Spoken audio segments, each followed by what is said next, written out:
Hi everyone. In this video, I'm going to talk about a continuation of what I wanted to say in my previous video related to different farming initiatives that is going on in the world to solve the problem of food insecurity. And along with that, I want to talk a little bit more about the some of the challenges that I can foresee is a problem that might happen in the future with multi-layered farming. And along with this, I'm also going to pivot to a very different topic related to business and healthcare, and hopefully I'll be able to tie them all together. And just because they are actually interconnected in a way most people may not perceive it, but because our life is an interconnected life, everything in about life and health and work is actually interconnected for all of us. Just that some of us intend to focus either in our life related abilities or activities to just balance life. Some focus more on their health related activities, and some focus more on their work related activities. But a truly balanced individual focuses not simply on their life experiences, they focus on their life experience, work experience, as well as their health experience to actually give a balanced, healthy outlook and balanced, healthy approach towards the life they are leading on earth, and which sometimes can be very divergent from our expectation of what life should look like, what health should look like, what work should look like. In general, if most people perceive that when life is fun or filled with fun experiences, that is the life worth living. Most people perceive that in work, when you are winning accolades or your company is showing $1 billion profit, or even if it's not a $1 billion worth company, but if it's even a small scale company, when you're selling a lot of goods or making a lot of money or getting a lot of credit from people for the work you do, that is when people perceive work to be satisfactory. And in health related parameters, everyone thinks that when you are at your healthiest and fittest and you are considered to be the top fit personality, or you can do a lot of things because you are physically very fit, physically and mentally very agile, those are the people who are considered to be the healthiest. But this is a mistaken perception that has been propagated by a more masculine energy focused world, because of which only every time there is an economic collapse, every time some company starts failing, every time some company starts succeeding too much, this is a result of a imbalance that is happening on earth. And that imbalance arises because sometimes an imbalance will arise when some change and shift needs to happen, and that change and shift can't happen until some rocky grounds are created in a particular space. So when it's like a business meltdown is going to happen, or conditions that are unsupportive of a balanced business and work life is unfolding on certain part of the earth, that is when you will see, or you will, if you have studied business, of whenever economic depression happened, or a country's economy started tanking, or a company's business started failing, or a whole set of group of activities started failing, like related to farming. At a time when this is happening, it's not that the clues to the things that were failing was not present in their past history or the present conditions of those things. So when Great Depression unfolded, the conditions related to Great Depression were present in the present times of the Great Depression, as well as certain things that were unfolding in US history just before the Great Depression. Same way when in 2008 the housing market was collapsing in US, as well as many people's savings completely. They had savings in the stock market, investment in the stock market. Both of these started failing. Again, when it was failing, the conditions that were leading to its failure were present before 2008. Same way, any farming land which starts failing, also the conditions related to its failure and its symptoms start showing before it actually completely fails, or before some disaster completely stops the activity of that land, in order to give that land some rest. And in all of these, the similarity is the trend of destruction is present in the present of that places, companies, activities, work experiences. And I didn't mention health, but health failure is also like that. I have already spoken in multiple videos of mine about my health journey, of how my health was failing, and what was happening to me at the personal level is also happening to many other women and many other people like me in the world. Because again, the symptoms of health failure also is prevalent in the present and past of our lives, and the things that lead to success now of any of these, be it health, be it farming, be it business, be it work, be it our life experiences. In all of these, when the symptoms of failure can be there in the past and in our present, likewise the way to heal the future lies in the present conditions, what we have understood about the past that needs to change and shift and heal and repair, and then what according to the future of humanity, the direction in which humanity is going towards, do we need to change.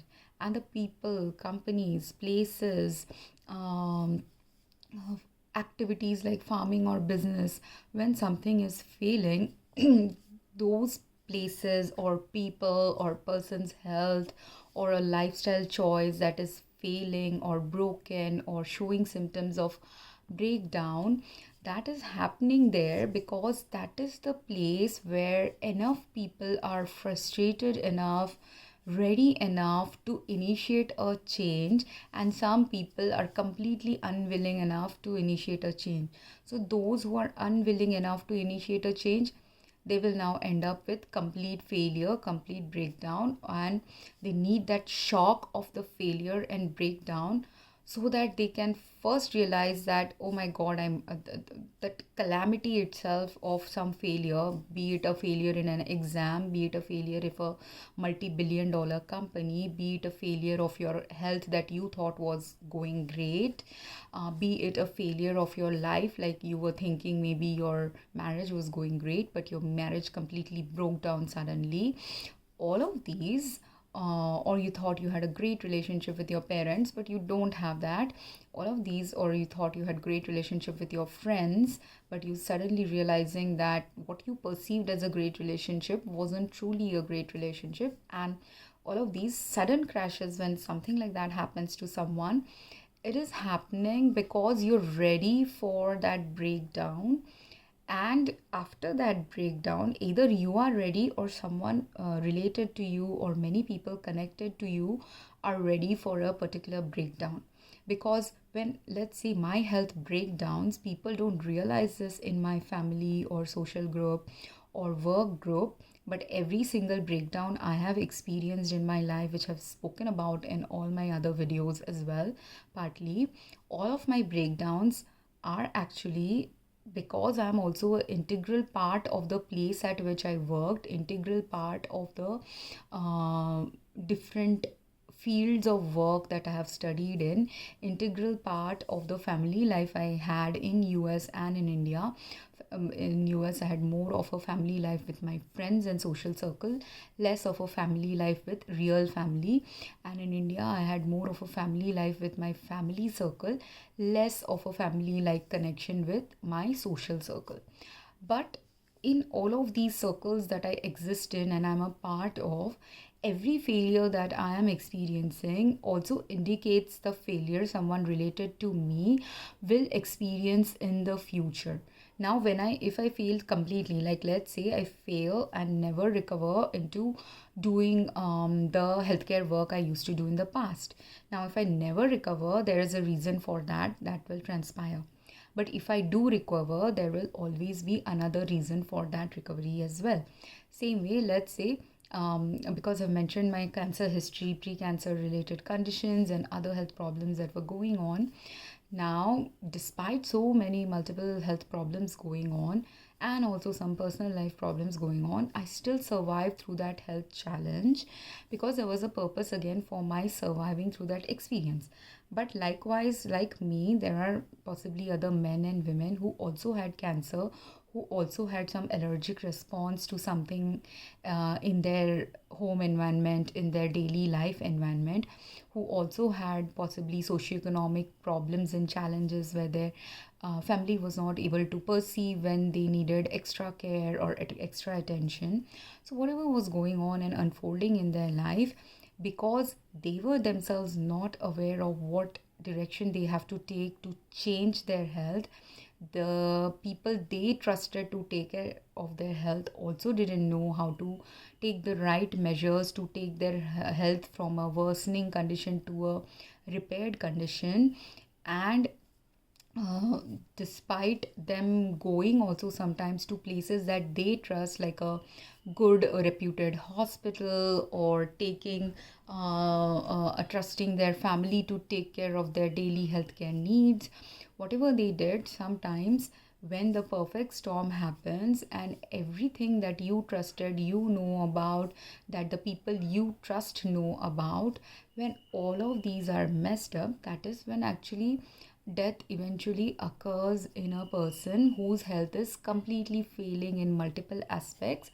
And then when the perfect storm of 5 6 different things failing at the same time happens, that is when someone's death ends up happening, right? Same way, but even if you study two people now or three people with similar health conditions, similar challenges, similar health problems that had manifested in their health, it's not necessary that all those three people will die because of that same illness they were suffering from. One person will die because the person who's taking care of their medical issues may not be updated or understanding intuitively what is necessary for the patient specific lifestyle conditions for them to recover from that illness. That could be one person's case where the doctor itself or the medical team itself who's looking after the patient is unable to figure out what is the patient specific factors that are needed to continue surviving, but not just continue surviving. God also looks at whether you will, not just whether you will survive, but after survival whether you will have a relatively healthy survival, and if it is even not a completely healthy survival, whether there are enough parameters for other people to learn from your experience of poor survival as well. That is when God allows someone to continue surviving even when multiple challenges in their life are going on. So there would be one person who may, like, there could be three patients, all three have doctors who are puzzled about what exactly needs to happen with their health supportive conditions. And then also one patient will die when completely at the doctoral level, at the family level, at the social level, at the financial level, at the learning level, there are people incapable of learning from their experience, or incapable of realizing after they learned something what they need to, how to take that experience in the next stage. And that's why someone will die like that. And this is something I learned and understood deeply from the deaths of my own past family, and not simply the deaths of the family who passed away when I was younger or in recent years, but also from the people who survived, who also could have died, but because some right medical intervention happened, they didn't die. But despite a right medical intervention now saving them, they still didn't have a good quality life because the people in their environment and they themselves didn't know what is health supportive, health safe, health aligned to take them from a stage of severe disability and severe illness into a phase of a better quality life despite the disability and illness and hospitalization they might be facing or they have faced in the past. So I've had family members with physical disabilities, mental disabilities, or family members with physical health crisis from which they recovered technically in the medical terms, but in terms of quality of life, they never could recover. And they simply didn't have a physical health condition that caused them to be hospitalized. That was one reason. Second reason is they didn't have adequate people in their personal life actually understanding how to caretake them meaningfully. And even though it's not that people are not caretaking them, they are just not caretaking them at the level at which they need to be caretaken, or with the efforts and initiatives that need to be put in place for them to be completely healed or recovered in the right way. So and in that I will give one example of a family who, what happened with them, they had some bad marriage conditions going on, but they were also very soft natured person, and because they were a very soft natured person, their spouse ended up the spouse having gambling issues and debt issues and not knowing how to run a business and all these issues. Even though their family life, when before these people got married to each other, they had a very prosperous family life. Both, one of them had a middle class related family life and the other had a real upper middle class related family life. But when they both came together, they both didn't know how to handle a marriage. They both didn't know how to handle the life related conditions, health related conditions that were cropping up in their life, and both went in a divergent way. They separated from each other. One went into gambling and all kinds of vices that many a times men can go towards, and the other person went into depression, and plus the local conditions related health problems started manifesting in their health. But when the local conditions related health problems started manifesting in their health, because in that locality and in general, because people perceive that just taking a medication solves your problem, all they did to treat the medical health issues were done by taking medicines. But the issue with that person was, because they were having social and socio-economic problems, simply giving someone a medicine doesn't solve their health crisis if they are not getting adequate nutrition. And in the modern world, these two were factors. Getting medicine, getting adequate nutrition was enough factor in the past to treat a patient, heal a patient, take a patient to a better quality health. But in our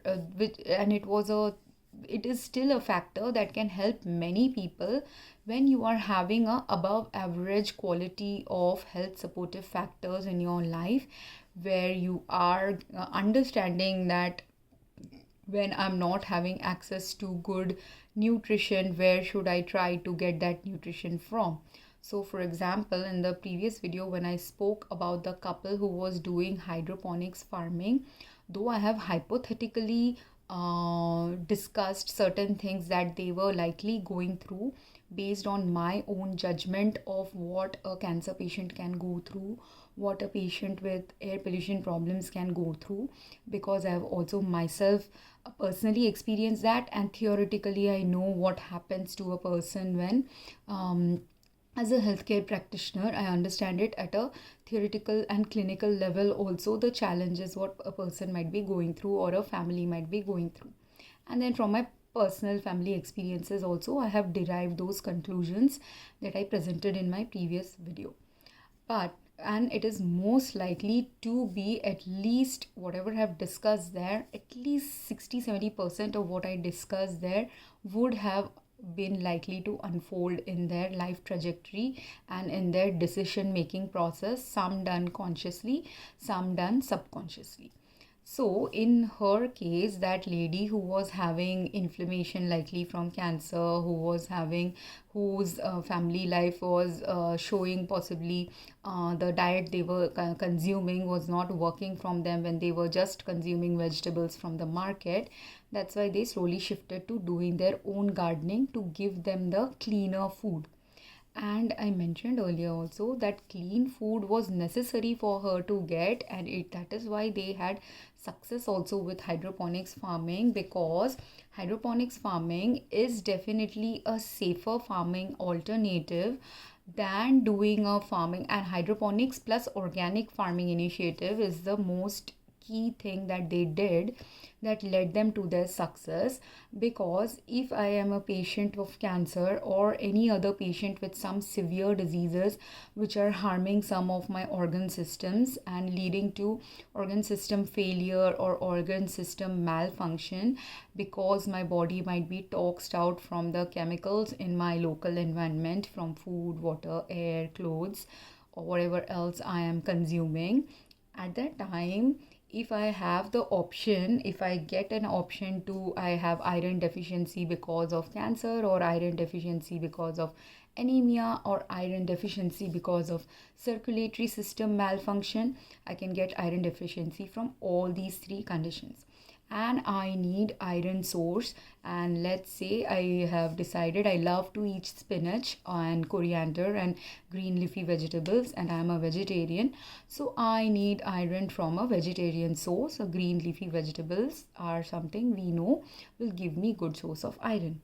But now, if I go to the market and buy a hydroponics spinach and organic spinach versus a spinach that has been raised under normalized farming practices but has been using a lot of chemicals either in the farming step, versus I buy a spinach which has a organic farming label, but when the farmer grew it, they grew it in a chemical free organic farming setting.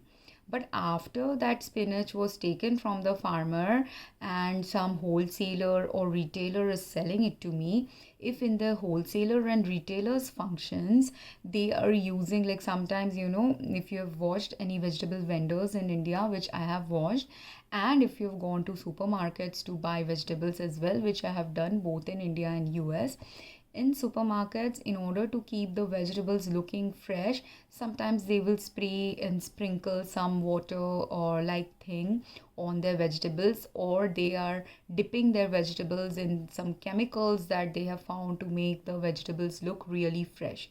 So with coriander and lettuce and spinach, all these green leafy vegetables that are available in the Indian market, I've seen multiple videos which have shown how and not just like, so there are some practices I'm observing with my physical eye when I see what a supermarket in my area is doing when they are preserving a particular vegetable that they are selling to me. And not just the physical eye gives me the information of how they are making it look fresh.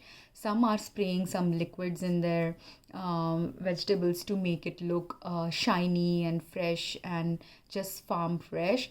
Some are also applying some chemicals on it to make it look farm fresh. So even though I may not be seeing them do that activity, but if I watch online videos on how people do it, I can understand that. And if I have a good sense of smell and taste, I can again figure out, even if I never saw a company put something waxy on top of my capsicum, if when consuming the capsicum, if I find a waxy taste to it or a smell on it about the greasy thing that they've applied to make it look shiny, I understand that what kind of grease they used, what kind of material they used in the taste, in the smell.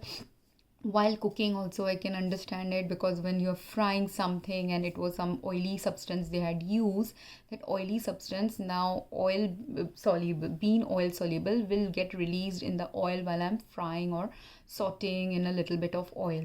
And then you will see, I don't know if anyone has observed it while they are cooking, but I have observed this, those products which have now some oil soluble chemical toxin contaminations in them, and I've seen it with fresh vegetables or something that should presumably be fresh but isn't really kept at the fresh real organic vegetable level. So with vegetables like capsicum, I have observed this. With certain processed packaged foods, I have observed this.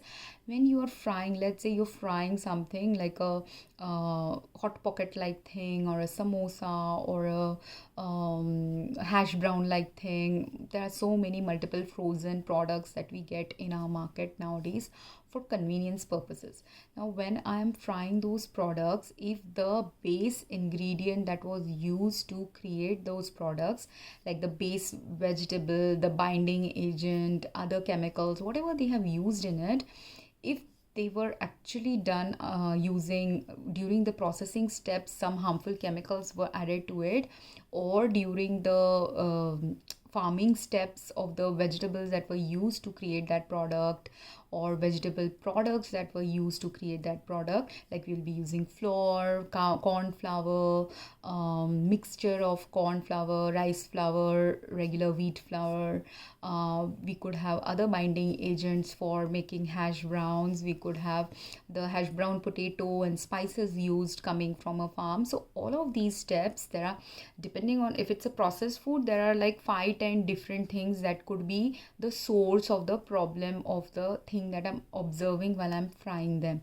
And while frying them, what did I observe? Sometimes extra oil is released. Not just extra oil, it looks like extra oil is released, but it's not actually oil. It's actually a oil soluble pesticide or oil soluble chemical that was used in the process of processing that food, that is getting released in my oil when I'm frying something like a hash brown. And when it is released in the oil, now if the product has microscopic amounts or negligible amounts of the toxic pesticide or a toxic chemical that would be harmful for my body, which is oil soluble, and that's why it's getting released in the oil. And if it is microscopic amount, and if I eat that product, no health harm will occur, because the oil only sucked away the contents into the pan. But if instead of it having only microscopic amount of chemicals, if it is a hash brown and it has 5-6 ingredients in it, and that hash brown, like, because though I'm saying hash brown technically shouldn't have 5-6 ingredients, but in India we have much more spicier variations of things in the market. So when I'm talking about hash brown, I'm not simply talking about a hash brown, but any potato like product or potato containing product which can have multiple ingredients like peas and spices and capsicum and other kinds of pepper and other kinds of spices, chili flakes. All these different things could be present in it, along with a binding agent to make it keep it in the bound state, right? So like a hash brown, so that like a patties, like a hash brown, like a burger. So in general, when I'm talking about hash brown, now assume it to be the food that you consume. It can be a burger, it can be a samosa, it can be a wonton, it can be a momo, it can be a anything which is processed, which is easy to fry or easy to boil and bake. But while baking, what will happen is, because you're simply baking it or boiling it, if with baking you will not be able to kill any of the chemical toxins in it. With boiling, if there are water soluble chemical particles and pesticides that are harmful in the product, that will get released. And if you throw away the boiling water and just consume the product, and it had only microscopic amounts or very low amounts of some toxin in it, then boiling will solve the problem. Similarly with frying, the frying will solve the problem if it was a oil soluble thing that was present in it that is toxic. But when will boiling and frying or sauteing solve the problem? When first, while boiling and frying, you have thrown away the water or oil and not used it in your base cooking. But most of us, when we are we have been raised in normal lower middle class to middle class families, most of us actually usually with boiling, we might, if you're boiling a momo or something, you might throw away the water. But with boiling a pasta, you might throw away the water. But if it is a pasta, noodles, all these products, sometimes some families will throw away the water, but sometimes some families, to conserve the water, do not throw away the water, and instead you might end up adding, if you've boiled pasta in a bowl of water, in a pan of water, that remaining liquid that is there, you end up now using it in your cooking of the pasta sauce sometimes. So if you end up using it, and earlier in the past it was a good practice when, if you had clean source of pasta, clean source of any of these food items I'm talking about. So while cooking it, when you have clean source of everything, at that time, if you do these conserving practices, that you have clean source, and that's why you don't want to lose the nutritional content, because while boiling the pasta, if there is water soluble vitamins in it, and sometimes when boiling the pasta you add a little bit of oil also to the water to make the pasta not stick together with each other. So when you're boiling a pasta, because oil and water both are used while boiling it, at that time both the oil and water soluble nutrients will also wash away from it, and also the poison also will be washing away from it. So if you throw away the water, then the poison gets thrown away, like if some pesticides were there in their base ingredients. But if you also throw away the water, water is also getting thrown away, the oil and water soluble vitamins in it might also get thrown away. So this is the challenge now when we don't have good quality food. The challenge becomes every time I'm sick, and if my source food, now when I'm buying a processed food like pasta or hash browns or samosas or momos or whatever food I'm buying which is processed, which is easy to cook, and why am I buying it? Because I'm unhealthy right now. I do not have the energy to cook myself. I do not work, so I don't have a cook to cook for me. If I go to my parents' home, their cook is not ready to listen to all the steps that I'm talking about even in this video, that I have observed that I need to take as a careful measure to keep my health in a normal status rather than in a worsened cancer patient status. So what was I doing? When I'm boiling, I'm seeing that first of all, when I'm frying something like a hash brown or a momo and it has some pesticides in it, it is releasing it in the oil and I'm throwing away the oil. I'm not reusing the oil. Now, after I threw away the oil and I realized it has pesticides in it, because I been sick, and also I have this nature where most times I can detect toxins in food. I have had this thing going on with me since childhood days. In childhood days, my family would insist that I eat certain kinds of fish and meat, and I would resist eating it. And while in childhood, people in my family didn't understand why I was resisting eating it. And in teenage years, the reason I gave for not eating non-veg food was because I didn't want to kill animals, which was part of the reason. But the main reason, when as a child I refused eating fish, was because when you're a child, you don't refuse usually what your parents eat. You just eat whatever your parents are eating. So the only reason that at that time, the reason was not that, oh, they are feeding me meat, because you are a 5-year-old, 10-year-old child. You don't even know that all the things related to meat products that you get to gain awareness of in teen years or in your 20s, that awareness is not there in a 5-year-old child. But then why I was refusing? I was refusing because there were mercury or preservatives or other harmful things, bacterial things or other harmful things going on with the meat they were giving me, with the fish they were giving me. And now my family been used to eating it for 30, 40 years, 60, 70 years. So parents, grandparents, uncles, aunts, when they are feeding me, they don't understand why I am refusing it.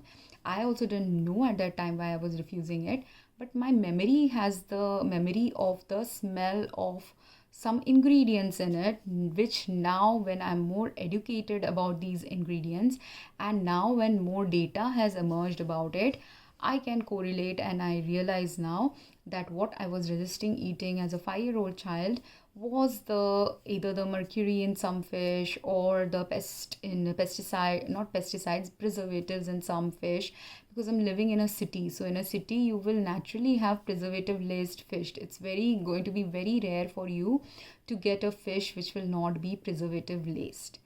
And that was one thing.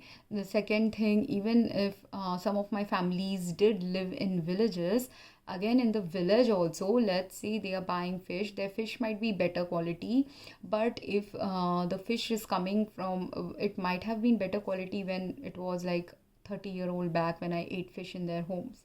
But now in recent years, if I've gone to their homes, I don't eat fish anymore, or very very rarely I force myself to eat fish. In the last 10 years, I've eaten fish only like one or two times, just for some weddings. Otherwise, I don't eat fish. So, and I have not eaten fish for like 30, 40 years, or nearly 30 years of my life. So, at that time, even though I have not eaten fish for nearly 30 years, there were about 10 to 13 years of experience I have had. I have had the baseline experience of eating fish and consuming fish to understand when fish has something wrong in it. If it has got some metallic taste, I know some heavy metal poisoning might be going on in the fish. If it has got a very uh, yucky smell, I know that I can't describe that yucky smell because there's multiple layers of yucky smell, rotten fish smell. Many people, when you start consuming fish for a long time, can get desensitized to the rottenness of the fish. But I can, because I am not consuming fish, and over the last 30 years I've only consumed fish like 3 or 4 times, and not even, sometimes not even consumed it. I have taken a bite just out of politeness and then not consumed it at all. Something like that has also sometimes transpired. Sometimes I've tried to eat it because I was having some nutritional deficiency, so I thought, let's get back to eating fish. I had that phase also 20 years back, but even then, ultimately I didn't end up eating those fishes, most of the time, because they were really poor quality, or they had heavy metals, or they had something in it that is harmful to health, like a preservative or something else that I don't know what is exactly wrong with it, but it smells very rotten. So things like that have transpired in my life, which causes me to not eat fish. And like that, though I do not eat fish and do not eat most meat, and I stopped eating lots of meat and fish since childhood days, I had still continued eating eggs until there came a time when I stopped eating eggs as well because of preservatives in them. And there is a trend actually related to business of non-veg and dairy related produce that I want to talk about, but maybe I'll talk about in the next video. But you're wondering, how is this related to farming and business practices and life and health practices? It is related. How? Because when I am cooking, if I'm a mindful cook, if I'm just cooking for myself, or if I am cooking for a multiple group of people, being mindful, if I understand, like how I understood that the fish is toxic, maybe it has got preservatives in it, maybe it is a rotten fish, then if it is a rotten fish and I have good sense of smell, while buying it only from the vendor, I may not buy if I am the purchaser of the family. But if there are 2 people in a family or 4 people in a family, and I have entrusted that one person should go and buy that fish, if that person now goes and buys a fish which is rotten in nature, and I'm complaining to them that this is rotten, this needs to be, you need to buy better quality fish, and maybe they tried to buy better quality fish but they're not finding any better quality, then what is the next step? The next step is you might either temporarily have to stop eating the fish, or continue with an alternative. So similarly with that wife who was having cancer, if she's not finding good vegetables in her local environment, and like me, when I'm saying that, while cutting a capsicum and sauteing it, I have found that even with a raw vegetable like capsicum, while sauteing, release of chemicals are happening. And even on the surface of, also to make the capsicum look very waxy and healthy, they're applying some greasy fat to it.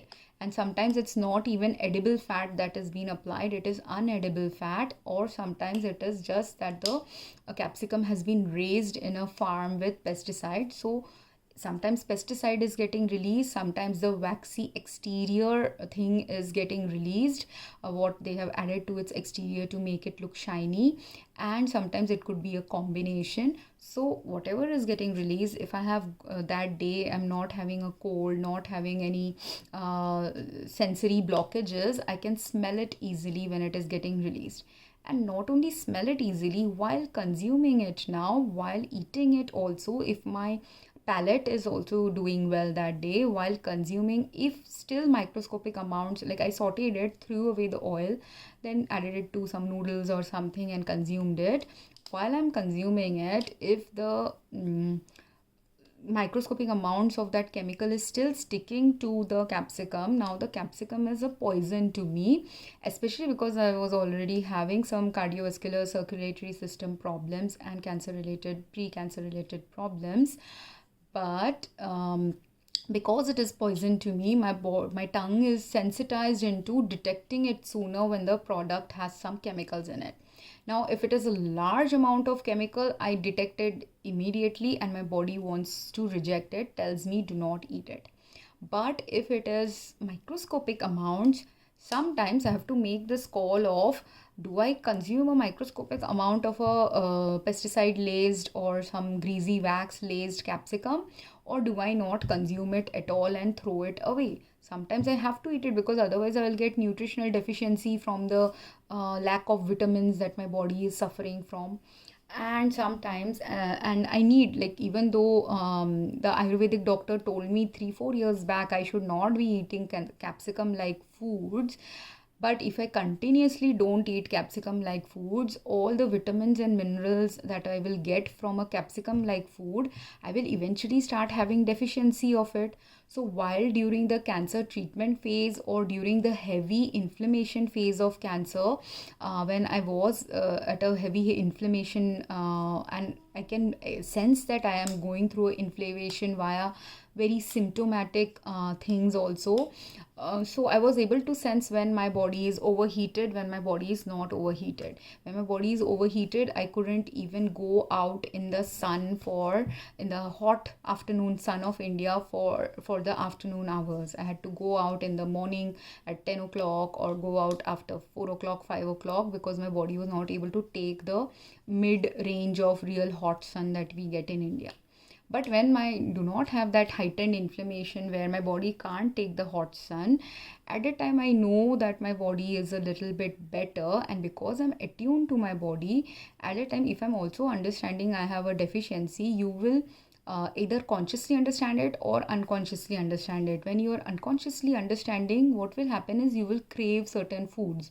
So I started again craving the red foods that were banned for me for a while. So while for a while I didn't take those red colored foods or yellow colored foods, when my body does need the red and yellow colored foods, I again started eating the red and yellow bell peppers and tomatoes and whatever my body needs to give me some nutrition from those foods, right? But again, when I am consuming those foods, if there is a day when I find a tomato or find a capsicum which is heavily laced with some pesticide or other chemical, and at that day if my body is in a very weakened health status, at that time if I consume these, I will get worse in health. I'll get, my functional ability only goes down in those days.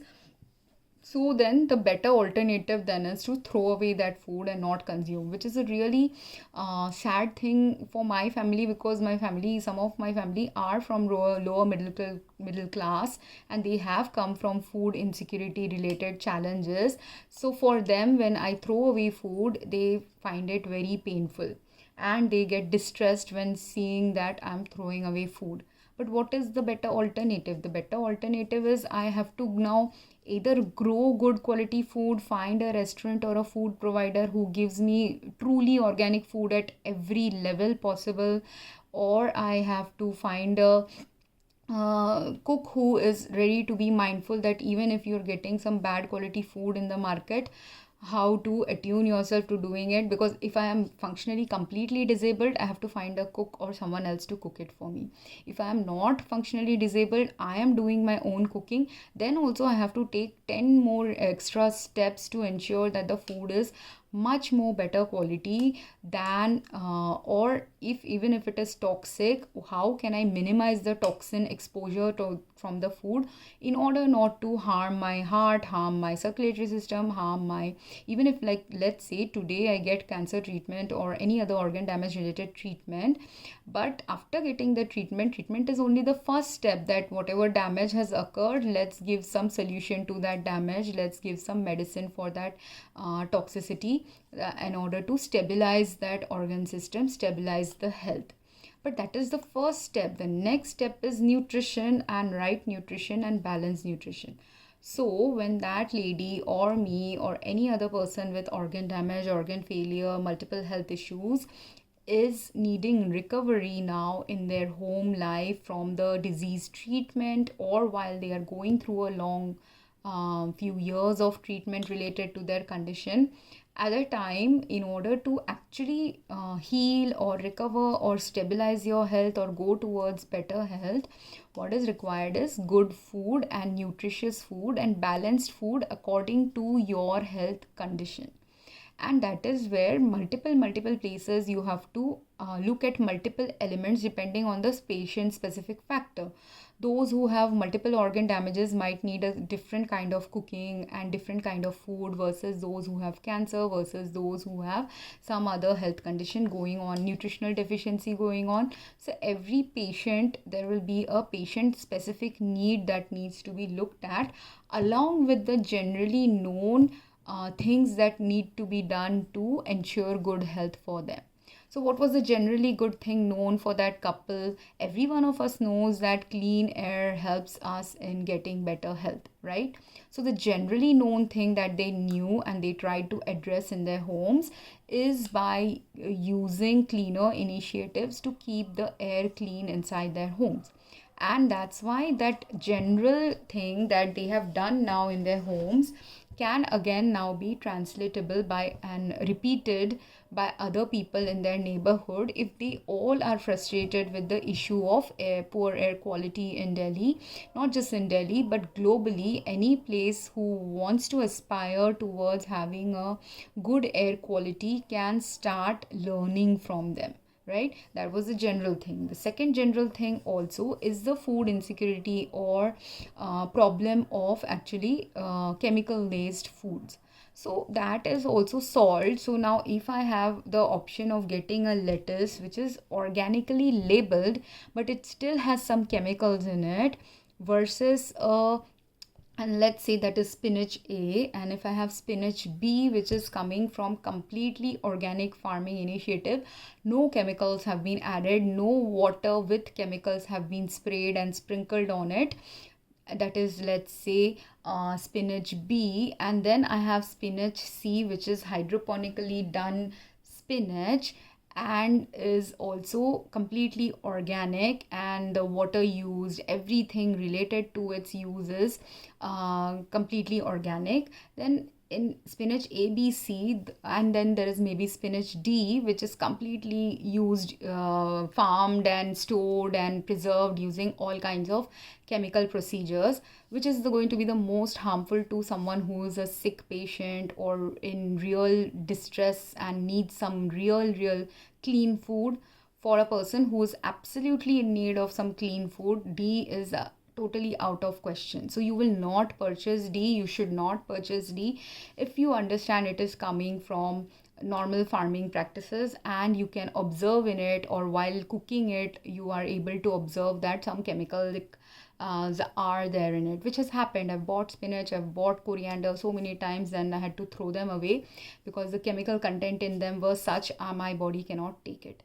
Same way with a process, with a thing like dal also. While I was told to eat dal, now I bought it from a organically labeled source, but even though it was a organically labeled product, the dal actually was not organic because of the pesticides or fungicides or other chemicals that the processing step has introduced in it. So it was not chemical free. So while the farmer may have raised it in chemical free environment, the processor didn't raise it, so I had to reject eating that. So like that, out of spinach A, B, C, D, A and D I have to reject. And now in spinach B and C, if both B and C are giving me equally nutritious level of content, they are both made in a hydroponic, irrespective of whether it's raised using hydroponics or raised using some other farming practice, if both of them give me same level of nutrition, same level of health, same level of health support, I will continue buying from either or source. But if there is one day when, let's say, the bee is being farmed using multi-layered farming, and because in multi-layered farming as well as hydroponics, both of which need the right nutritional replenishment in the soil.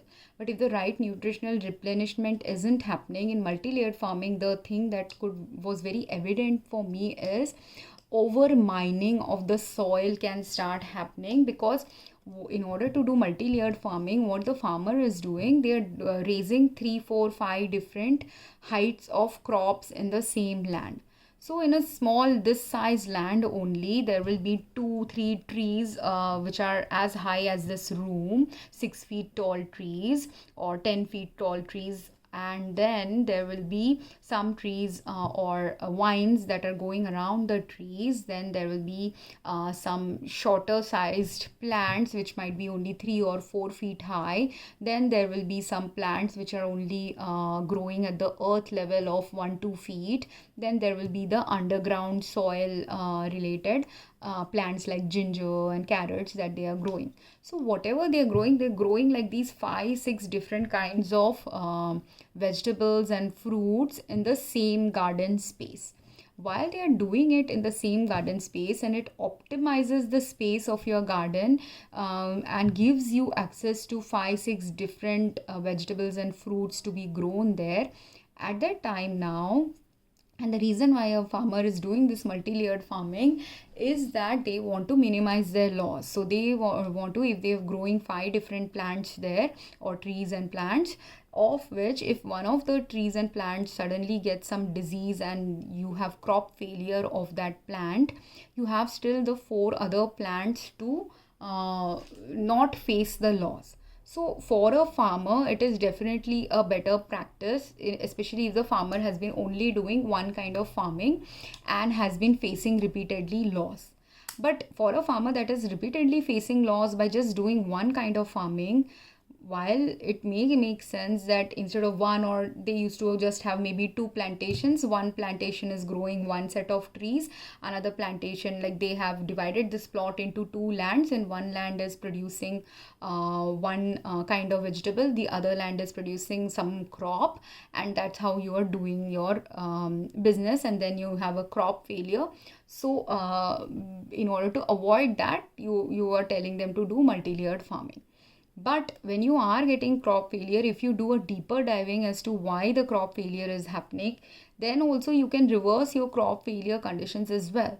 But in order to do that deeper diving of why your crop is failing, you have to first acknowledge that whatever practice of the past you have been doing and your neighbors have been doing is a false practice and paradigm. So that's why when I have introduced in some of my previous videos, there was a news article which showed that in Maharashtra, a state where, in the interiors of Maharashtra, there have been crop failures and farmer suicides that have been going on for many decades. And in order to address that problem, some areas have now started doing collectively organic farming. And they have seen that when they are doing the organic farming, the crop failure is not happening.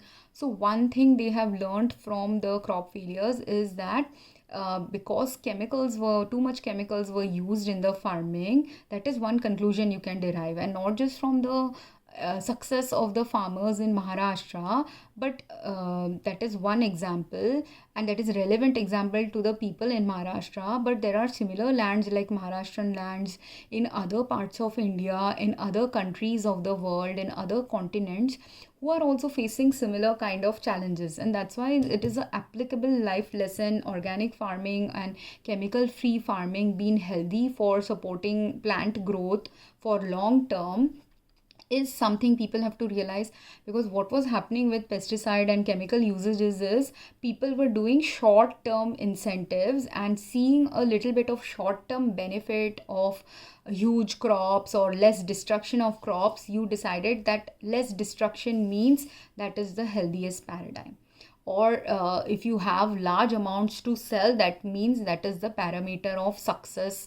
Everyone is they are able to get, like if there are two farmers, both are one had crop failure and he was only able to get sell 800 apples, and there is another farmer who didn't have crop failure, he sold 1000 apples, and in the bank statements and in the profits, now the 1000 selling farmer showed up more income than the 800 apples selling farmer. So now seeing that that person has more prosperity, you decide that, oh, he is doing much more better initiatives, I will practice his initiative, and that's why you started now using all the chemicals he was using to get the 1000 apple. But that was a short-sighted mechanism of leading life, doing work, not understanding the higher purpose of the work you are doing. All three were happening, and that's why only all three have been happening in farming activities globally, and that's why only our foods are right now so chemically polluted. Every element of food industry business is so skewed up or messed up in ways where the mess up is showing up in many levels. It's just that people do not understand how their mess up is showing up in their business practices, in their work practices, in their work ethics, in their understanding of the higher purpose of the work you are doing, which is necessary now for people to understand, because there are a lot of health challenges that are happening globally in multiple levels, have been unfolding globally in multiple levels, in multiple industries related to not healthcare only, but if you are a food industry, you are part of the healthcare question and dynamics. Even if you're not a food industry, you think you're not part of the food industry, but if you are a person who delivers food somewhere, you are a airplane, you are a train, you are a truck, you are a car, or you are a small truck, or you are just a thela vendor who's delivering food, fruits and vegetables via a small cart. Whatever it is, from the smallest cart that is used to deliver your food to the biggest airplane that is delivering your food, if multiple layers of food delivery is messed up, understanding about food delivery is messed up, again you mess up the health equation for multiple people. And not just multiple people, you will end up messing it up for yourself also, because the health supportive conditions that make the transport of food healthy is also the condition that makes you driving your vehicle also unhealthy. And I have seen a video related to this, related to transport related stuff, and I'll use that example maybe in my another video. But now let's come back to the farming initiatives. Now in farming, again, if I was a person who lived in a country where I grew up in a countryside or in a city, but I was socioeconomically rich enough, or I was not socioeconomically rich, but monetarily I may not have been rich, but I had access to good food because I was living in a village. So whoever say you lived in a village for 40 years, there is a person A who lived in a village for 40 years and had access to clean, healthy, organic food for 40 years. That person's health in their 50s and 60s will be much better than a person B who has lived in a city or a town where they didn't have access to that cleaner food. So even though they also might be in their 50s and 60s, but in their 40 years in the first 20 years, maybe they had good quality food, but the next 30 years, they didn't have that good quality food. That person's health will be in slightly worse condition. And then if there is person C who never had any access to good food, maybe because they were poor, maybe because they were rich, but their family didn't know how to provide them good clean food and they have always eaten only unhealthy food, or there is someone who who's living in a city or a town where no one is aware that organic food needs to be introduced in the market, so you are constantly eating only pesticide laced food, so that person C will be in even worse condition. So like that our health will vary. That's why our health varies so much depending on how much access to good food we had, how long of a access to good food we have. And currently when food is going bad, which person will first tell you that the food that you're eating might not be bad, meaning there could be food that could be poisoned with pesticides. So right now in our market in Mumbai, or Navi Mumbai, there are foods that can be laced with pesticides, there are foods that can be laced with fungicides, there are foods that can be laced with food ripening agents, there are foods that can be laced with preservatives, there are food that can be organic also, but still, even though with organic certification, still some non-organic factors might be there in the food. There are restaurants that might be sourcing organic food, but while in the cooking process, the water they are using for cooking, the water they are using for cleaning, the spices they are using for cooking and cleaning, that may not be organic. There are places where the containers that you're delivering food seems like organic, seems like health safe, seems like sustainability oriented, but still have some chemical or microbial contamination in the food delivery packaging itself. So there are so many elements people need to awaken to depending on the profession they are doing, right? And if you don't awaken that you are also part of the equation that causes a cancer patient to continue having a poor health, or causes a heart patient to have continuously poor health, or causes a organ damaged person to continuously having poor health, your lack of awareness will not stop someone in your family. If you are continuously, let's say you are a food delivery person and you are also getting sometimes free food from a kitchen and you use that food, but if you stay unaware that how that food might be really bad and toxic for your family or you, whoever it is toxic to, whoever it is harmful to, in a way that on that day their body can't take it anymore, that person will die even if you are unaware that this was bad quality food, right? Or if you are a person in a kitchen, you're a housewife giving food and you're using all the protocols according to what housewives used to do 20 years back, but you're not realizing that right now what you need to do is very different from what was practiced 20 years back, again you will not be up to date to according to the current needs of the people you are cooking for. So that's how you can feel. And even if you're not a housewife, let's say you're a husband helping your wife in cooking, but you are following protocol that your mother taught you 100 years back, 50 years back, and you are not up to date with the protocol that your wife has been following for a while, because her being the primary cook, she might have, after like how I explained all these nitty gritty details of how I'm avoiding eating poisonous food, even if that's the only food available in my market.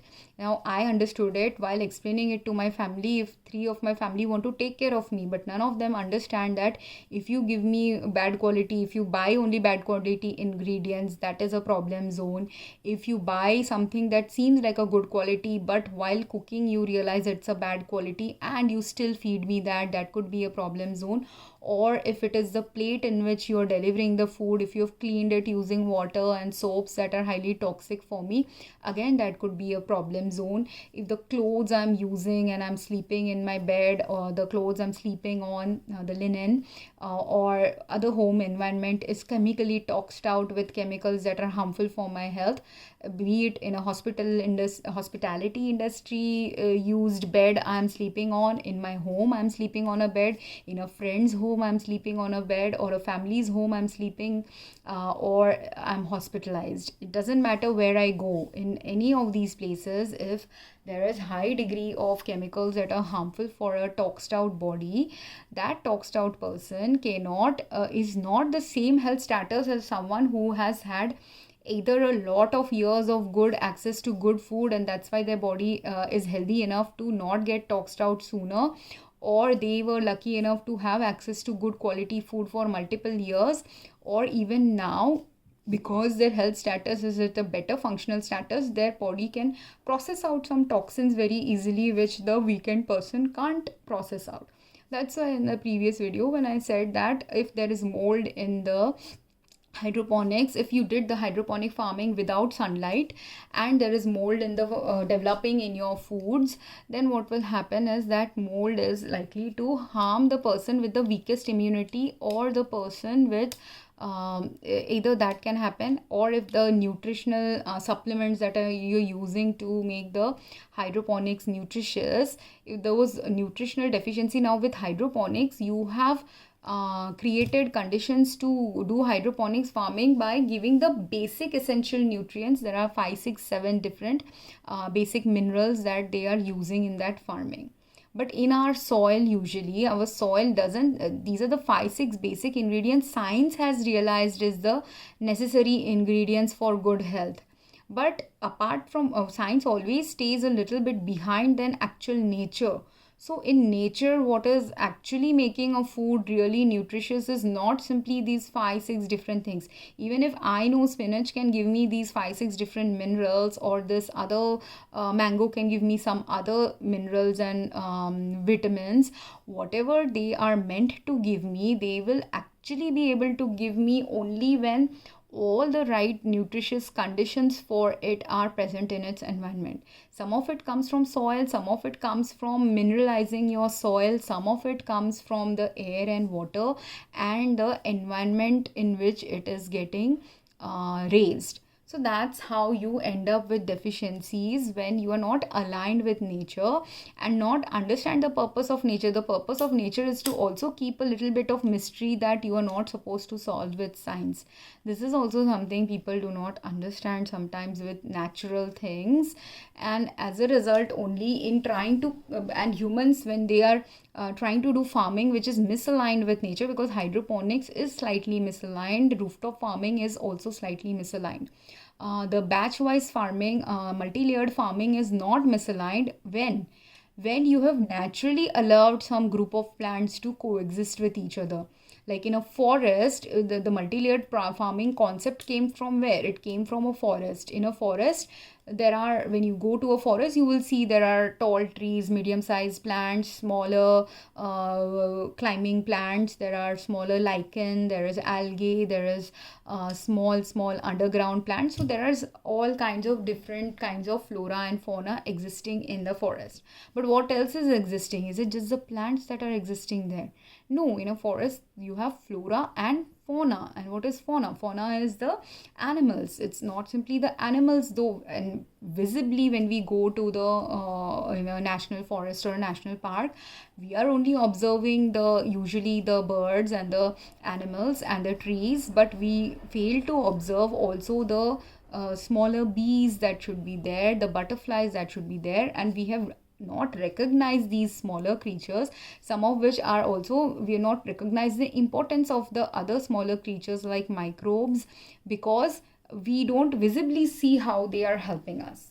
And even if microscopically we sometimes understand, scientifically we sometimes understand how they are helping us, but there is a balance in ecosystem that needs to exist. And when that balance is going off, that is where our food starts rotting. So if you want to solve the problem of food not rotting or food not spoiling, first step you have to understand is some food has to spoil and rot. The thing is, some loss has to happen in life, anywhere in life, be it a little bit of, it's only in my loss of health that I understand deeply all the deeper things any other patient, and not just because of my loss of health. Partly it's because of my loss of health, partly it's because I've worked in healthcare. Do I understand how healthcare gets impacted by a simple thing like wrong or improper nutrition? Right? So it's both the personal experience and the professional experience that is leading me to gain this insight.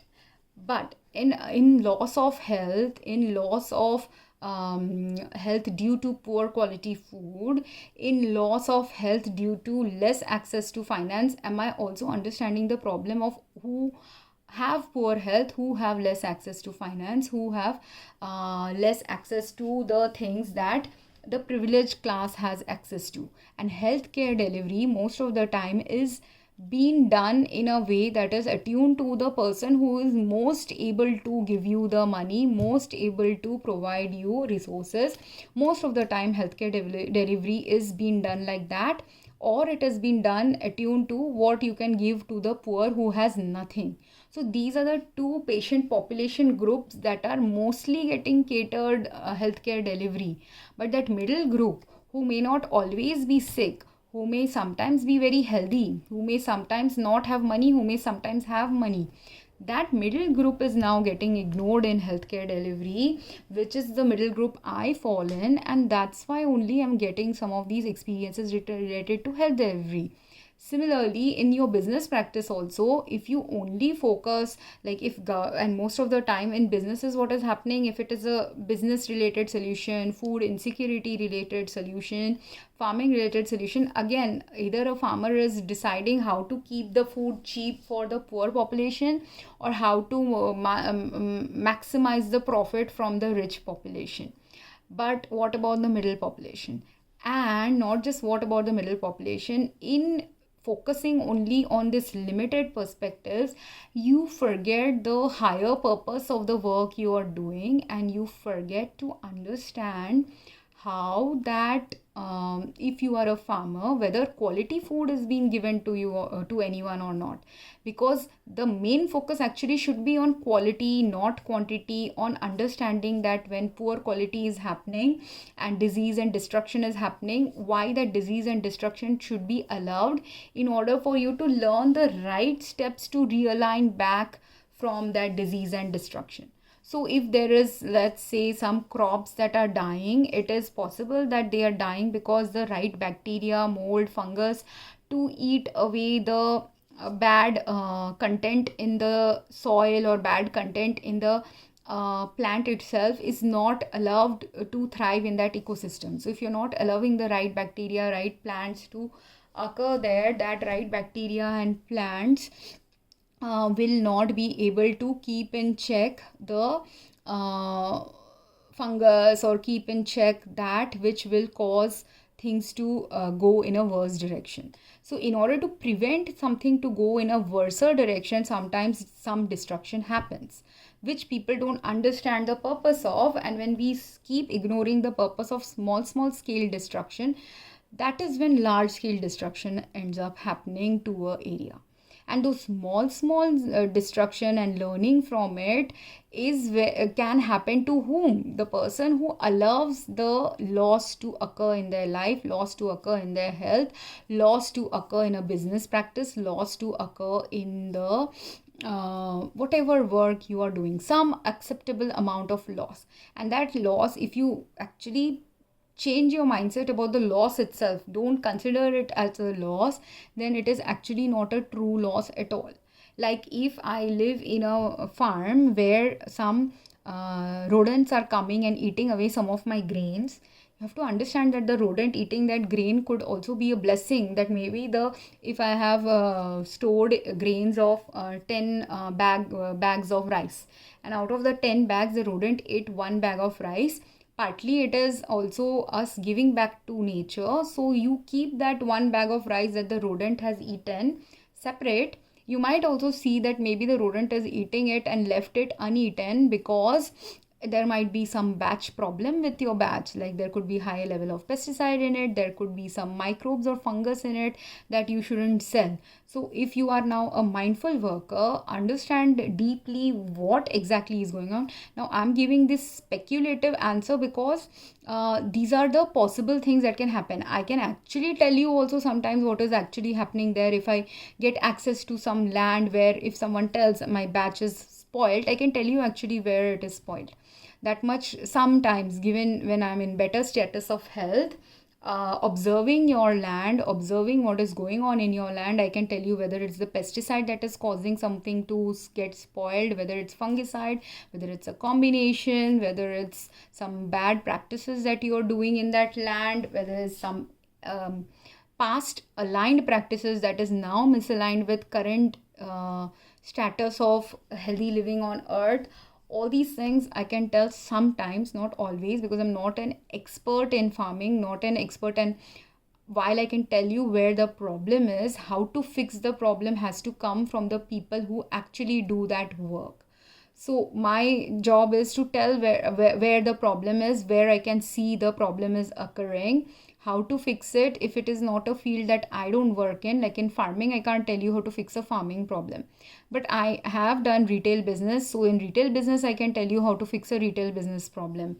I have done healthcare. In healthcare delivery or healthcare customer care or health supportive things, I can tell you where it is becoming health misaligned. So that is where, when I'm talking about farming, it is about how you are becoming health misaligned and how you are becoming nature misaligned. Because slowly, because of my own health problems, I've also started understanding where I have been nature misaligned and where humanity is getting nature misaligned, and hence our practices are making things worse and worse than improving it. So when you had 10 bags of rice, one bag of rice has got spoiled. The time at that time you have to actually reflect, are all my 10 bags of rice, should they actually be sold? That is one reason why you might have faced that problem. Second problem, like meaning, is it possible that the way in which you're packaging it is misaligned? So maybe you have to fix the packaging. Is it also possible not fix the packaging but fix the storage area or transportations? Like maybe you're spraying too much of pesticides around and your batch has got now spoiled with pesticides. So maybe you have to look at that. So, or maybe you are doing completely organic farming, but you have to also realize, because you are doing organic farming in your farms, you will attract insects and rodents who also are seeking some good food. So give one bag to them. Like if you're doing organic farming, give one whole bag of, keep a little bit for the animals and smaller animals in your area. Like in religion, in Hinduism also, and in Christianity also, and in Islam also, or in Sikhism also, so there are so many religions which talks about giving to the needy. But a needy person is not simply a needy human or giving to God. But both, if the religion is saying to give to the needy, or if your religion is saying to give to God, in both of them realize that giving to God means giving back to nature. Because God, either giving back to nature or giving back to another planetary creature or giving back to other humans. This is what giving means actually. But how you give depends on you, where you want to give depends on you, and what capacity you have to give only determines who will come to take from you. So if you are a poor farmer, another farmer or another human will not ask you to give, should not be asking you to give me a discount for this food you're selling me. As a farmer, you should be, and if you are a poor farmer especially, then you're giving, first step for a poor farmer, the giving is to be for the smaller creatures, the insects and the rodents and the birds. For a little bit higher level farmer who is doing mass scale thing, their giving can be to give to the needy also. Because now if a poor farmer has only 10 bags of rice to sell, and a richer farmer has whole hectare of land of rice to sell, and they can sell in 100 trucks to different parts of a state.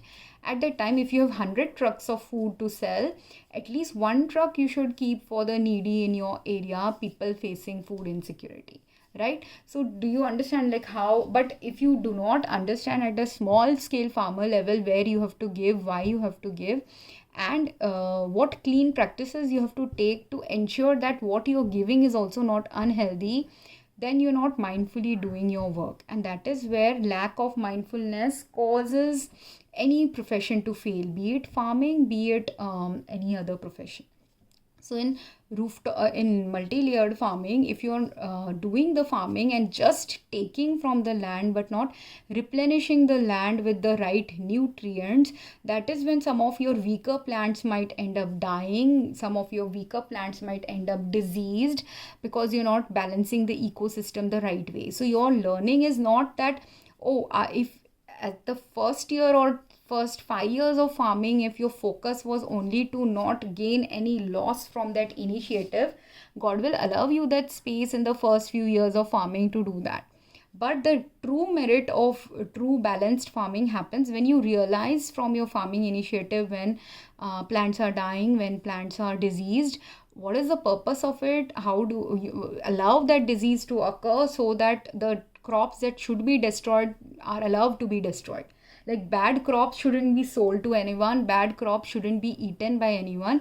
But if you apply some chemical on it to make it seem as if it is not bad, or to kill something unnaturally, then you are also creating conditions in your soil for the future, where your soil will now start killing other healthy plants also unnaturally. And that food, when you consume that food laced with that chemical that was killing unnaturally, is consumed, then humans also will die unnaturally, and that is when a toxic earth arises. Whereas if you allow nature to do its work and natural death is happening, naturally things are decomposing or decaying or diseased, that natural process, if allowed to happen in a balanced, aligned way, there are other planetary creatures to take care of a plant that is diseased. And if complete organic farming has to happen, true organic farming or true balanced health aligned farming has to happen, or gardening has to happen, you have to realize some loss you have to allow for. And after the loss, you have to focus and reflect on why that loss happened and how to improve it in a health aligned manner, not in a abnormal manner, which most humans decide to fight it in a abnormal health misaligned manner by giving chemicals and drugs, which leads to the problem escalating further and further until a time comes on earth when that problem can only be solved by realizing that what we have been practicing for 30 years might be wrong practice, what might we have been practicing for 100 years might be wrong practice. And then you have to shift now. And when shifting, obviously you can't discard, like if it is a 100-year-old practice, it will take at least 30-40 years for you to release that practice. If it is a 5-year practice which was misaligned, in the 5-year practice it might take, like someone who's really a quick learner will take 1-2 years to reverse from a poor practice. Someone who is a slow learner, who has been doing it for 100 years and is not learning, either that person now has to die in order for their next life, in their next life, to learn the lesson of what they didn't learn in their past life. Or if they are allowed to, if their family has been doing something for 100 years, they are realizing this is a wrong practice, they have to slowly shift it. But because it's a 100-year practice, that whole family will need another 100 years of next descendants to slowly change that practice into a better aligned practice. And this is something not simply true of farming, it is true of any field of work we do. If in a family life there is a women's oppression going on and you want to fix the abuse problems in your family, then one abuse can happen, and women abuse can happen in 5-6 different levels. So each level of problem you solve in your generation or in your group of family slowly over time is how you end up solving the abuse related problems.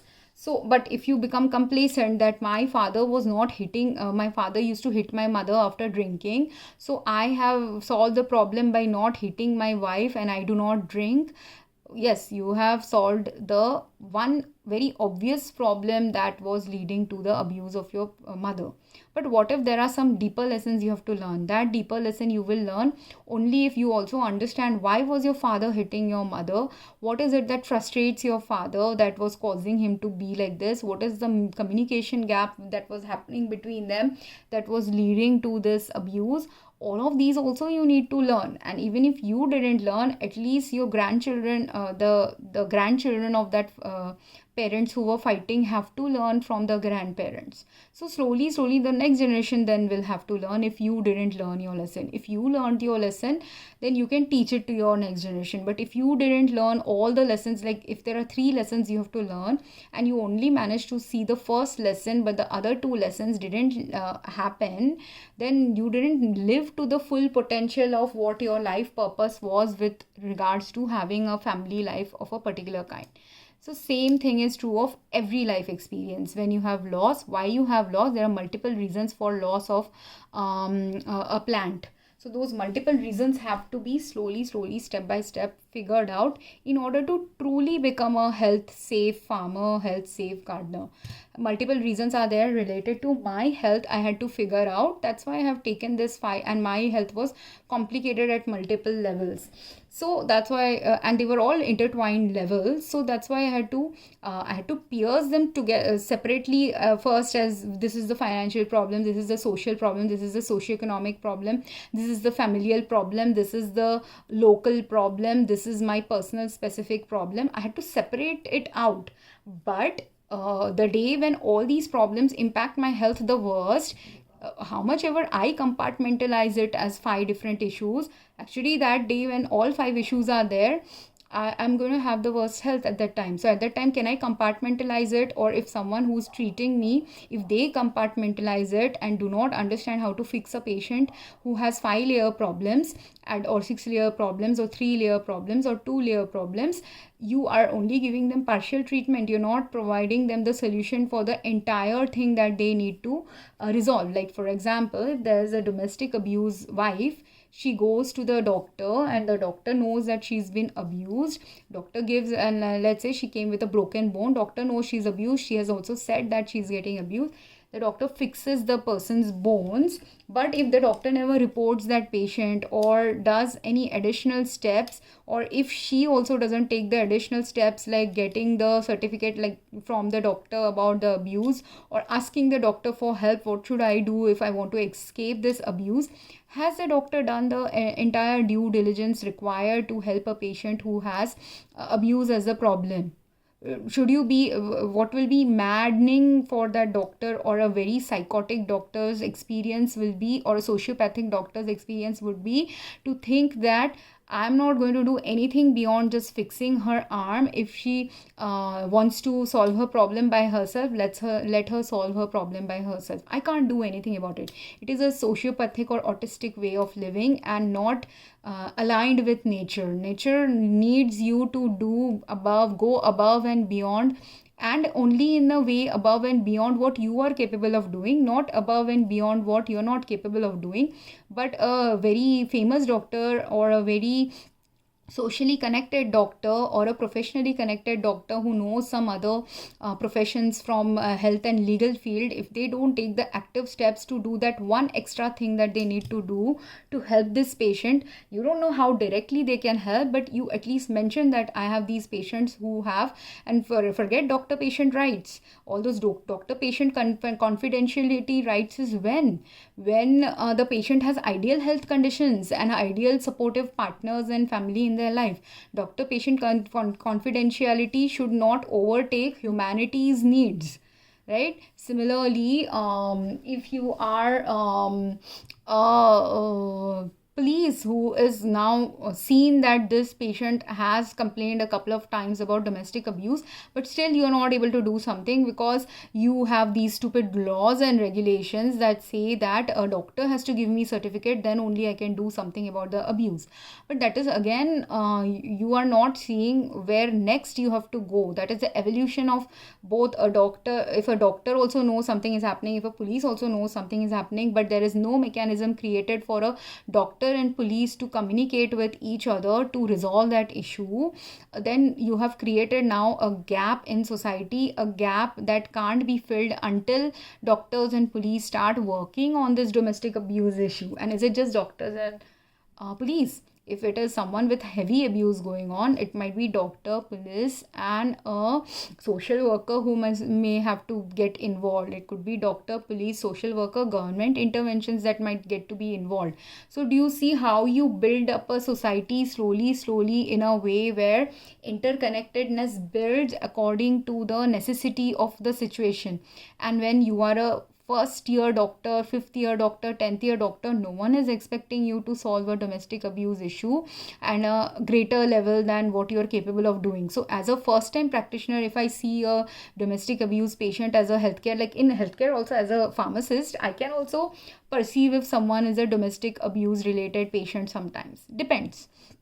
but I didn't perceive domestic abuse issues, but I did perceive socioeconomic level issues of certain patients at the time I was working in US, because most domestic abuse patients will not even have the, if they are really heavily domestic abused, they will not have the time to come to the pharmacy to fix their problem. They may come to the pharmacy to they may not get the chance only to come to the pharmacy. Even going to the doctor, they may not even get a, many domestic abuse patients may not, if they are really like with a very cruel person, they will not even get a chance to get their treatment for their health issue from a doctor in the right way.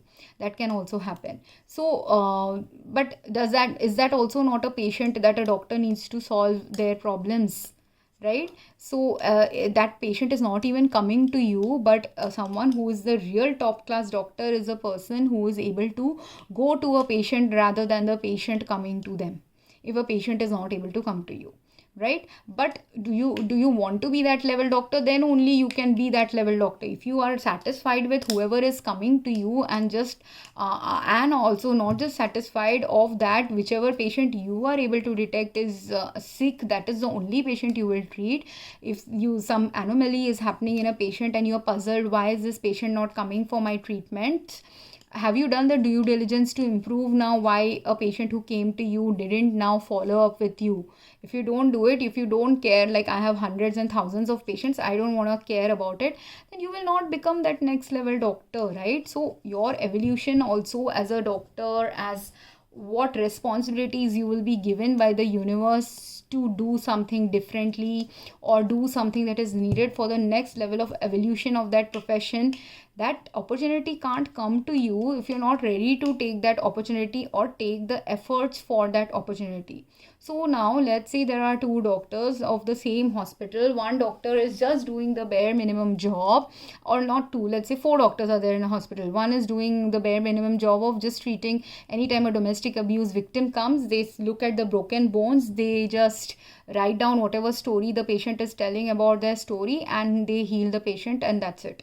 That is a bare minimum basic level doctor. Now if there is another doctor who, when writing down the story, now after 5 years of practice, in the first year you will believe everything the patient is telling you, but in the second, third, fourth, fifth year you will also start scrutinizing and seeing that if in 5 years the same patient keeps coming with some broken bones, there could be something more wrong with that person. So let's find out what is going on with that patient. If you truly care, then you will do that. But if you don't truly care and you're doing mass scale doctory where a patient is like, how, I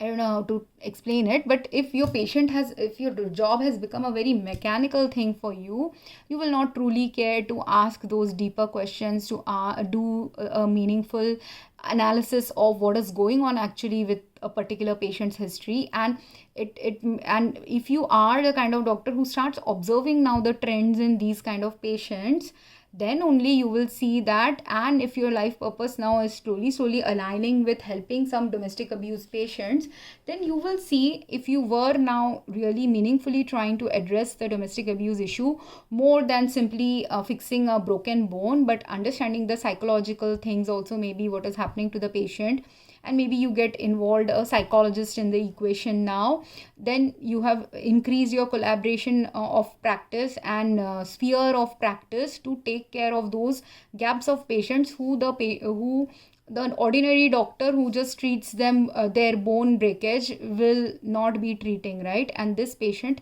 may require some mental health therapy to get the courage to maybe leave a abusive situation. So if you are that doctor who is mindfully now referring that patient to a therapist, you have done one level of evolution.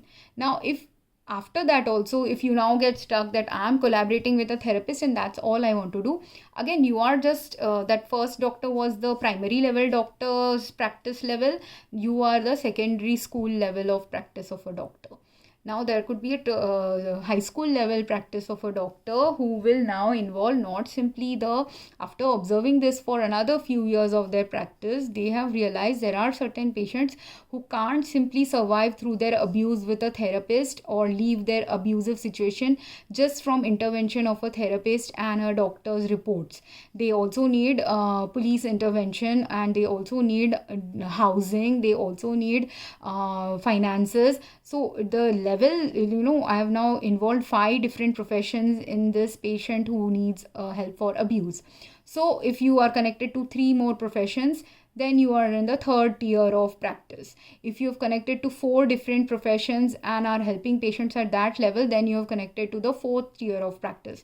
If you are getting in, so do you understand, the deeper you get involved, the higher you go in the evolution of your practice, and evolution of your practice related to helping a particular class of patients who a most base level practitioner is only going to help at the bare minimum level, and that bare minimum level might be okay for which domestic abuse victim who one time out of accident or one time their spouse hit them and after that never hit them. That patient, if they go to that base level doctor, is fine.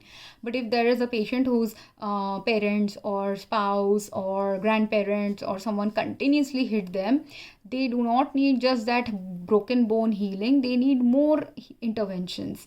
And if there is a patient who is also now has dependents, like they have children, it is also the question of safety, of health and safety in some people's cases for the children also and other family members. So that's why deeper and deeper involvement is required, but only that person can do that deep involved work who is ready to do that work, who is ready to understand deeply what extra work has to be done to resolve this issue. If you are not there, and then now you get one fine day, the one who was only fixing bones gets jealous that why has he got, this other doctor got contacts with police, got contacts with therapists. Will your jealousy help in solving anything related to why you are not having those contacts? You don't even think that you should have those contacts. You don't even think of connecting those people. And why is he getting accolades for now helping domestic abuse workers or domestic abuse, whoever is going through a domestic abuse? If someone starts getting praise also for it, you've been I'm also a good quality doctor, yes, but you are the basic level. You may both have intellectually the same capacity to heal, physically the same, technically how you heal a patient is also same, but your intellectual capacity, technical capacity determines whether you are helping someone, or is it some other efforts that are also needed to actually make it helpful for someone else, right? Or for the patient population they are helping. And again, there is also going to be some doctors who are themselves possibly abusers. So they are high level sociopathic, psychopathic people. So that is also another level. Some people who work with these doctors who do good also need to understand, is this person truly doing good, or is it person doing good to hide the bad that they are doing in their life? And that is not simply true of doctors, it is true of abusers who are there in any other fields. Because if you are while you're working, that is also one level of higher level of evolution. Like let's say there is a system that has been created in a city where group of doctors, therapists, police, social workers, hospitals, everyone is working together to help a domestic abuse victim. But while helping a victim, you have created a system to help a victim you're a very developed country where all these systems are working in very unified fashion to address this problem. But while you're working in a unified fashion to address this problem in a city with multiple developments related to this problem, there suddenly you will also be introduced in one of these professions by people who want to now misuse the system to hide their own abusive patterns. So if you have to now improve in your skills as any of these professionals, be it a social worker, be it a doctor, be it a police, be it a social worker giving assistance to someone, giving someone money for sustaining themselves, you have to also realize, is this person manipulating the system now to gain, or is this person truly a victim? Because there will be you will get 2 types of people who will try to take advantage of the system. Someone who wants to manipulate the system to get the gain, seeing or someone who's mentally ill and seeing the plight of a abuse victim who is getting help from you, they want to get that help, but they are artificially creating stories to get that help. And there could be someone who is sociopath and trying to analyze your system to see whether that system will detect their level of abuse, because those people I have dealt with in my life, and they are the most dangerous people. And most lower level systems, the systems that are at the primary level, they will go also and try to seek help and tell false tales at the primary, secondary, tertiary levels, and they'll continue exploring those levels. They'll explore the primary level first, and if they get away with the primary level believing them, then they will explore the secondary level. They will get away with that, then they will explore the third. So it's very important that even if 10 years back you were not the doctor who was involved in all these things, maybe now is the reason, there is a reason why you need to evolve. So if you're feeling also jealous of your friend who is doing social work or getting accolades for helping domestic abuse victim, maybe you can also be involved in it, but there is a reason why you were delayed in getting that, because maybe you are now meant to first catch those people who are misusing the system as well, right? So these are all important lessons. Everyone, that's why, has a different journey. Everyone, that's why, has a different level of success they have to go through in life for a different purpose related to what they are competent at doing, careful about doing, understanding about doing, and also what is their higher purpose related to the profession they are doing.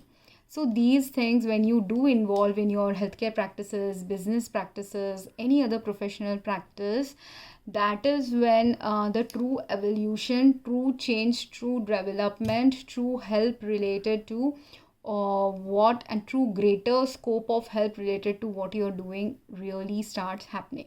And every time we get complacent just because I got a praise, now the person who's getting a praise, if that person gets complacent, what will happen? They will also start attracting those people who want to use the system for what they are doing, because same thing, like that is a testing phase from the universe, that are you able to discern between someone who's a true victim versus someone falsely using the system to get some benefits that they don't even need. In fact, if you fall in the trap of that false victim, all the energy and resource that you could give to a true victim will not go to the true victim. So that's why also it's very necessary to understand these things deeply and then work according to what you are understanding, what you're capable of understanding. And if you're incapable of understanding any of the topics I'm discussing here, either you have to ask deeper questions if you want to learn more about these topics, or you have to let go of understanding these topics, but understand that someone else has to understand these topics now, and let other people who do understand these topics better than you do their job instead of hindering them from doing their job. Because if you don't understand that earth pollution, excess medication use, excess drug use, excess exposure to multiple chemicals in your field is leading to health harm in that field, your denial of it will not stop that from becoming health harming. But if you are denying it, you have to also start realizing that you will start getting consequence also at a time when that denial can no longer sustain your field anymore.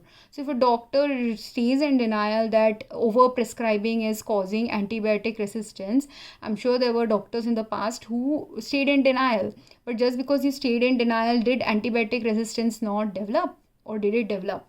Same way with pesticides, same way with fungicides. There is fungicide resistance developing, pesticide resistance developing, more virulent forms of disease emerging from repeated administration of certain drugs that should not be administered as much as they are promoted to be administered. Same way with farming, when you are farming in a particular area with without replenishing the soil, allowing the soil the rest, allowing some destruction, because sometimes if destruction is happening in your soil and death and disease is cropping up, it could be that you can add some extra minerals and extra things to replenish the soil. But sometimes it could also be that it is the time for the soil to be given some rest. You're not supposed to do any farming for a few months. Maybe you are supposed to take a break. Like let's say you've become a millionaire from doing that farming activity. Maybe for a few months or a few years you need to stop doing that activity and give some rest to the soil where you are doing that farming. That could also be one purpose for some of your plants dying and some of your initiatives. Or slowly, if you want to do a slow rest, if you are not the kind who can take a long term 1 month break or a long term break, maybe the active level of activities you were doing, if you were raising 100 plants in your garden or small plot of land, instead of 100 now decide to do only 80 this year. Because maybe if you do 80, if you grow only 80 plants, that the soil will naturally get replenished, the plants will naturally get more nutrition, because the same square of land, if you grow 80 plants, will more nutrition will go to 80 plants. If the same level of nutrition is present in the soil, more nutrition will go to 80 plants in the same land than if 100 plants were there. Does that make sense? Like if in a family I have 1 liter milk and there are 5 members, if 5 members are there and all of them drink it equally, then what 1 liter of milk will provide to 5 members is lower quantity, right, than 1 liter of milk if there are only 2 or 3 members in the family. So it is like that with the soil also, that same principle is getting applied, and universe will use different ways to teach you how to stop over exploitation of a land. But if you don't learn the lesson, that is when the over exploitation turns into, first the over exploitation will lead to minor losses, to help you pause and reflect and take rest and understand how to give the land a rest and balance the land back, realign the land back. But if you're not understanding that lesson, then that minor problem goes into major problem. Then also, if you don't understand the lesson, then the major problem leads to a really major problem of a disaster unfolding. And then from that disaster also, if you are capable of learning, if you are capable of changing, if you have the potential to learn, change and collaborate with someone else, that opportunity also will be given after a major disaster happened, with be it your farming, be it your practice as a doctor, be it your practice as a pharmacist, be it your practice as a business person, be it your practice at operating a smaller business, be it your practice at operating a large scale business. And sometimes it is also the time to understand that this is the time, if you are aged, maybe it is the time for you to retire and enjoy life. If you are sick, maybe it is time for you to admit, I am sick, I cannot do this, I have to stop doing this. And in that, why am I telling this as a suggestion? Because that is a very relevant suggestion for people to take rest, because it also balances the earth. When if overproductive people are there on earth, part of earth has to be overproductive, and to balance them, other part of the people on earth have to be less productive, because that is the only way you will bring balance. When overproduction is going on, less production also has to happen somewhere else. So those companies or people that start feeling like failures as to why am I not living up to the same work standards as someone else, realize that maybe that was your purpose. Why is your company failing? Maybe that was a purpose, deeper purpose for your company failing, which while another company is mass producing something and mass selling something, there is a harm related to that mass production and mass selling, which later on, only when you are at rest, you can address that. Once you understood the purpose of your rest, purpose of your loss, purpose of your going through a certain kind of either work failure, personal life failure, health failure, or a combination of all three circumstances. I hope this made sense. If anyone has questions, comments, please drop a comment and question, or any suggestions as well about any of the topics as I introduced, because I do love to have other people also talk about these topics. But because I don't have those kind of people in my personal life, I'm making these videos in order that someone who also thinks about these kind of topics can get in touch with me via your comments or other ways that you can get in touch with me. Thank you very much and have a great day.